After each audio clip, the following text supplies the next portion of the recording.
نحمدہ و نصلی علی رسول الکریم اما بعد فاعوذ باللہ من الشیطان الرجیم بسم اللہ الرحمن الرحیم۔ الحمدللہ 26 رمضان اور 26واں پارہ۔ آئیے دیکھتے ہیں۔ لوگوں کے بارے میں باتیں نہ کرو، اس میں بیماری ہے، اللہ کا ذکر کرو جس میں شفا ہے۔ یعنی لوگوں کی باتیں، اس نے یہ کیا، ہم نے یہ کیا، یہ ہوا، وہ ہوا، ایسے ویسے دس دیٹ، اللہ سبحانہ و تعالیٰ نے اس بات سے منع کر دیا کہ اس میں بیماری ہے۔ بیماری کیسے ہے کہ ایک بات تو یہ ٹائم ویسٹ ہوگا، سیکنڈ نمبر پہ چغلی غیبت کے زمرے میں آئے گا، تھرڈ نمبر پہ یہ کہ جب ہم اس کا مزہ ہمیں آنا شروع ہو جائے گا تو اللہ کی عبادت میں ہمیں مزہ نہیں آئے گا، ہم اس میں دھنستے چلے جائیں گے۔ اللہ کا ذکر کرو جس میں شفا ہے، یعنی اللہ کے ذکر میں شفا ہے، سکون ہے، رحمت ہے، سکینت ہے، اور وہ ایسا ذکر ہے جس سے دین و دنیا دونوں میں اللہ تعالیٰ بھلائیاں عطا کرتے ہیں۔ قرآن کو غور سے سننے سمجھنے کے بعد ہی ہم دوسروں کو پہنچانے کے قابل ہو سکتے ہیں۔ یعنی جب تک ہم قرآن کے پیغام کو غور سے سنیں گے نہیں، سمجھیں گے نہیں، ہمیں خود اس کا فہم نہیں ہوگا، ہم دوسروں کو سمجھانے کے کیسے قابل ہو سکتے ہیں۔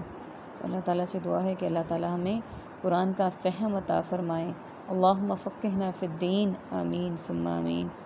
شیطان انسان کو علم کے راستے سے روکتا ہے، یعنی شیطان دنیا میں ہمیں اتنا انوالو کر دیتا ہے کہ علم حاصل کرنے کا ہمارے پاس ٹائم ہی نہیں ہوتا، اور خاص طور پہ اخروی علم، دینوی علم حاصل کرنے سے تو وہ ہمیں جگہ جگہ رکاوٹیں ڈال کے روکتا ہے۔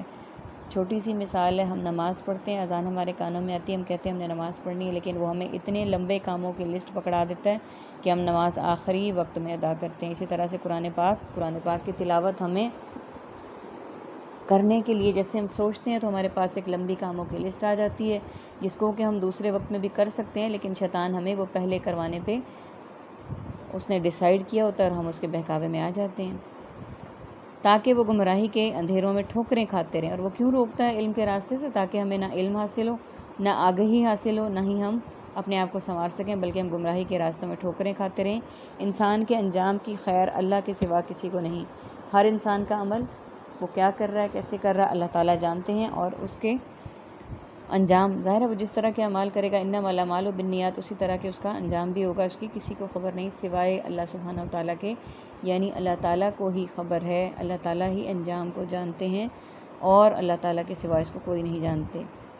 مسکرانا بھی صدقہ ہے، یعنی صدقے کی جو اقسام ہیں، جیسے چھوٹی چھوٹی کسی کو مسکراہٹ سے دیکھنا، مہمان کا عزت و احترام کرنا، راستے سے پتھر ہٹا دینا، کسی کے کام آ جانا، اسی میں مسکرانا بھی صدقہ ہے۔ تو یعنی اس میں تو ہمارا کچھ بھی نہیں لگتا، اللہ سبحانہ و تعالیٰ نے تو جگہ جگہ نیکیوں کے لیے ہمیں انبار لگا رکھے ہیں، اب کمی ہم میں ہے کہ ہم اس کو کیوں نہیں ڈھونڈتے اور کیوں نہیں تلاش کرتے۔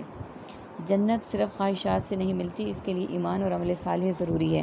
یعنی اگر ہم صرف جنت کی دعا کرتے رہیں، اللہ تعالیٰ جنت دے دے، جنت دے دے، جنت دے دے، اور ہماری خواہش ہم میں سے کسی کی، کون ایسا ہے جس کی خواہش نہیں جنت کی، تو ایسے جنت نہیں ملتی، بلکہ اس کے لیے انسان کا سب سے پہلے ایمان والا ہونا اور اس کے بعد عمل صالح یعنی نیک اعمال کرنا ضروری ہے۔ ان دونوں کے بغیر جنت کا حصول ممکن نہیں ہے۔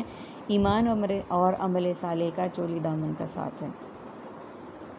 کبھی ناپسندیدہ حالات سے بھی بہت پسندیدہ نتائج نکل آتے ہیں، اس لیے کبھی مایوس نہیں ہونا چاہیے۔ بعض اوقات ہمیں لگ رہا ہوتا ہے کہ فلاں بیماری ہے، تکلیف ہے، تنگی ہے، کوئی بھی ایسی مشکل ہے، ہم کہتے ہیں پتہ نہیں ہم اس میں کیوں پھنس گئے، لیکن ہم اس سے اتنا کچھ سیکھ لیتے ہیں، ہمارے اتنی راہیں آسان ہو جاتی ہیں جو ہم عام حالات میں نہیں سیکھ سکتے۔ تو اس لیے اس میں یہ واضح الفاظ میں بتایا گیا کہ اس سے مایوس نہیں ہونا۔ اور اس سے ایک بات اور ہے کہ اس سے ہمیں پتہ چلتا ہے کہ صبر کیسے کرنا ہے مشکل وقت میں، اور اللہ تعالیٰ کو صبر کرنا بہت پسند ہے۔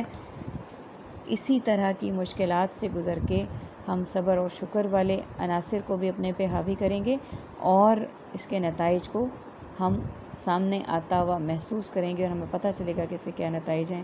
اس لیے مایوسی گناہ ہے، مایوس نہیں ہونا، صبر کرنا ہے ہر بات پہ، کہ ہر کام، ہر مشکل، ہر تکلیف اللہ سبحانہ و تعالیٰ کی طرف سے ہے، اور یہ ان کو حل کرنے والے بھی اللہ تعالیٰ ہی ہیں، اور وہ انشاءاللہ ہمیں بہتر نہیں بہترین دیں گے۔ السلام علیکم ورحمۃ اللہ وبرکاتہ۔